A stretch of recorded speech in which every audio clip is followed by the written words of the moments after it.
Hey, massive, it's DJ Bubbles here. I'm on the countryside of Jamaica, and I'm sitting beside a very well talented and experienced band member. So I'm going to let him, Rayon Webb, tell you exactly what he does in the band. Go ahead. Greetings. Greetings. So tell me tell the massive what instrument you play. Wow. Well, professionally or on stage, I play keyboards, but in the studio, I play bass guitars, keyboards, a little drum, a little guitar as well. Pretty much everything, eh? So I'm gonna go back to the genesis of you becoming a multi-instrumentalist. How did you start doing music? What was your inspiration? Well, me playing music started, like most Jamaicans, in the church. Um, I was young. Mm-hmm. I've always been in love with music, Mm-hmm. and I used to go to church every Sunday and just watch musicians play and be like, wow, I used to write like 6 lines on my hand, and every time when I watch musicians play, I would like watch and see every chord, the fashion, and Oh, you okay. know. And then one day I just started playing music. I got a guitar Mm-hmm. from my dad, and I used to bring it to church every Sunday for people to play. So are you saying that you play by ear and not by the I note? I started playing by ear. Okay, that's very Then after a while, after I left high school and everything, I started going to school of music where I learned to read music, and that's where I actually started playing music professionally. So so it sounds wonderful. I'm just curious, what was that like for you being, I mean, you started out playing by ear. How did you transition to reading the notes? And was it difficult or easy? Well, for me, to be honest, yes, it was a bit difficult because you're used to just playing, From the heart. yes, and what you're hearing, and what you're feeling. So it's like when I started to learn to play to read music, I I had to adjust myself and put myself right back at the beginning, which is where I had to be, and it took some time. It took a lot of work, but Yes, I it stuck was with it. worth it Yes, to yes, learn yes, your yes. craft. So you're gonna jump up now. You started by ear, went to school, learned discipline, how to read those notes. So, what was the first step for you to become a well-known instrumentalist? Wow. That was still while at the church, still while playing by ear. Um, I started playing with a young gospel band at the time. I was playing in church and people like kept on hearing me playing and they would say, yo man, you can't play music and you bud man. And then I had some friends at the time and they all came together from a church and they formed a group. The group was called Challenge. Yes. And the keyboard player was Henry, and you had Oral, Mitzi, Clive, we were all friends, and they all said, come play music with me, and I said, alright, cool. So I went in, started playing with them, and that was my first actual, let's say, gospel professional stuff, right?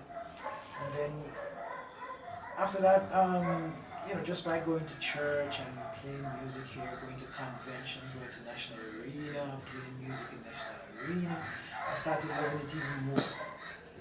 And then I got the opportunity to go to School of Music. In Jamaica? Yes.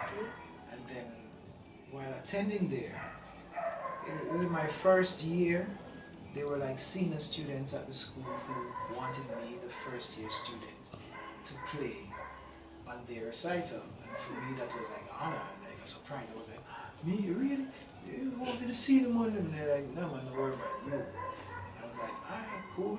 So even then, I had to, I had to take my time, learn the music from the sheet, and then play it. You know what I mean? So even then, as I said, it was a challenge for me. You know?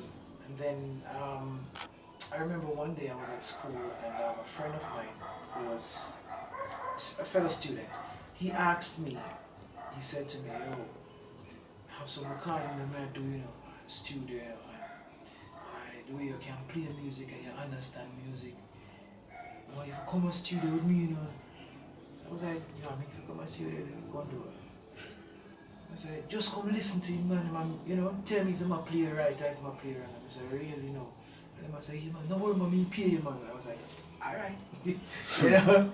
So I went there, and that was when I met the band, Firehouse Crew. People like George, Uncle Dusty Miller, you know, George Miller. They call him Uncle Dusty. Okay. You know what I mean? So, and then you had people like Paul Crosdale, they call him Rongo. Before you get that far to your fame, what do you think made your skills stand out like that? So exceptional. It's just the love for music. Reggae music or Music. Okay. It doesn't matter the type of music, the genre, it doesn't really matter. I listen to all genres of music, right? And sometimes I just, yeah, I'll be walking out there and breeze blowing something and knocking on something and it's like me hear music. I'm like, yeah, that me, you know? So it's in me, you know what I mean? It's not something that was made. It's what a lot of people would say an inborn concept. Yes. You know, so. Sure. Because even started playing, like I said, no one taught me, you know what I mean? I just used to watch people playing music and then one day I just went to church, no musician came. I just go up there and pick up the guitar and my mom was like, you know what you do? In church, clapping and singing and turned to me like, what you doing? Like, I was like, something just say, yo, try. And then I just run my finger on the string and then it's like my hair just connected to the sound what was on the string to what they were singing. I was like, oh, yeah, right. So, and then we go to the next note, and then work out the next note. And then I only worked out 3 chords at a time. Wow. And then I just play one chord and play the next one. She said it sound good. Play the next one and she said it sound good. And I said, alright. And then started playing, you know. You look excited. That was it for me, you know. And it's like everybody was like in church was like, wow, you know. Who teach you? I was like, nobody. I just started, so it was just in me. It was just in me. So. Now you just mentioned the band's Firehouse. Yes. Okay, so that was my first professional band. So before we started the interview, I heard you saying you played for Luciano, right? Yes. How did he discover you? Well, this is it. Firehouse Crew. When I went to the studio with my friend, my schoolmate, Firehouse Crew was a band there.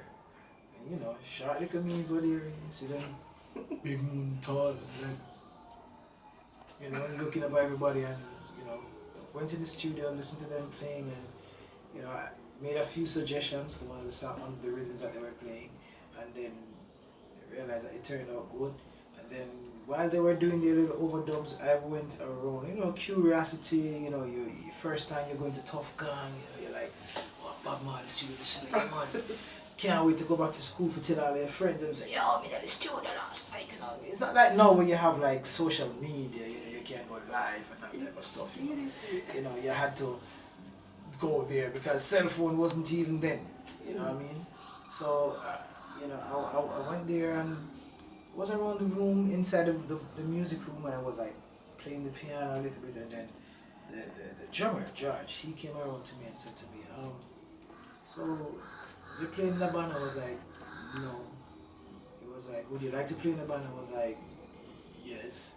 And then he was like, alright, we're supposed to start playing for an artist by the name of Luciano. I was like, oh really? He was So you think you're interested? I'm like, yeah man, full time. So he asked for my number, I gave him a house phone number. And then at the time where I was living, we had no house phone there.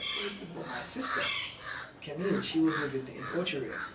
She had a house phone. So I gave him my sister's house phone number.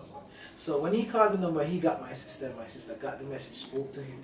So I used to go down to Ocho Rios every weekend to look for my sister. So when I go down there the weekend from school, my sister was like, oh, you know, so somebody named George called you. I said, then why if you come play in the band and rehearsal this song? So I said, alright, cool. So the next Monday now when I went to Kingston, I went to Grove Road. And then when I went to 2B Grove Road, that was the headquarters for 809, the band 809, which was the lead, the musical director and band leader was Dean Fraser. And when I went there, that's when I met Dean Fraser. The sax. Yes, saxophonist Dean Fraser. And that's where I met him for face to face, like up close and personal for the first time. So that's where my professional thing started. I remember one day after the band, George spoke to Luciano about me, and then I was at School of Music in the famous room 13, playing some music one day, and Luciano came by the school and he came there and he saw me, so he was like, oh, my brother Ryan, oh yeah man, I hear about you though. Yeah man, if you come play music for me, I was like, yes man, yes man, yes man. At that time, he had his hit single at the time was a song Shake It Up Tonight. A lot of people don't know that. No. Alright, so shake it up tonight, ooh, show you how the body rise, yeah. What year roughly? The 80s? 90s? That was in the 90s for me. That was like 91, 91, 92 when I met with them. And how 92. long were you with that band? Oh, for Firehouse Crew, I was with Firehouse Crew for 12 years. Well, I'm still Firehouse Crew. No matter how much, even though we're not playing together as a band, I am still Firehouse Crew because that's where my roots are. You know what I mean? So what kind of exposure did you get with the band? Firehouse Crew. Traveling? Firehouse Crew was at that time, I guess, arguably the #1 studio band. Right? They were not really recognized as a stage band, right? So, but Philip Fatis Morel, they were the band. They were playing at one time for Beanie Man as well, right? When I just joined them, so they were at Slipe Road, just in front where Caribou is. We used to have penthouse upstairs and shocking vibes downstairs. You know what I mean? So,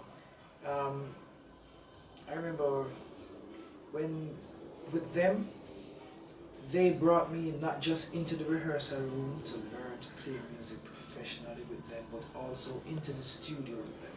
So I had a lot of exposure with them, not just being. When you say exposure, can you elaborate? Like meeting other people? Or? It's not just meeting other people, but what I learned from them through Firehouse Crew, along with Dean Fraser, was that playing music on stage is a total different ballgame from playing in the studio. So are you saying that your affiliation got you to go out of the studio onto the stage? That's right. Right, so what's the difficulty on the stage? Well, on the stage for me, I tell you, my first show was Reggae Sunfest, Sunsplash. So, you mean? And that was 93. Okay. And I remember the Firehouse Crew band, we rehearsed. Dean Fraser had us in rehearsals. We rehearsed like crazy. Oh, so you were the band for the festival?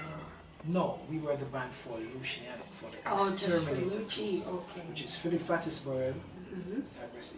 Rest in peace. You know what I mean? Fatis was the manager for Exterminator Records, right? And he was the manager for Luciano, Sizzler, just to name a few. You know, he used to manage so many different people.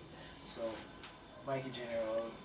At one point, you know, you had people like Master Griffiths around him, you had Barris around him, you had Tony Rebel around him. A lot of people came through that external camp, where they're not just being managed, but also they voiced songs. They recorded songs for Philip Francis Morel. And Firehouse Crew became his resident band, his band, you know what I mean?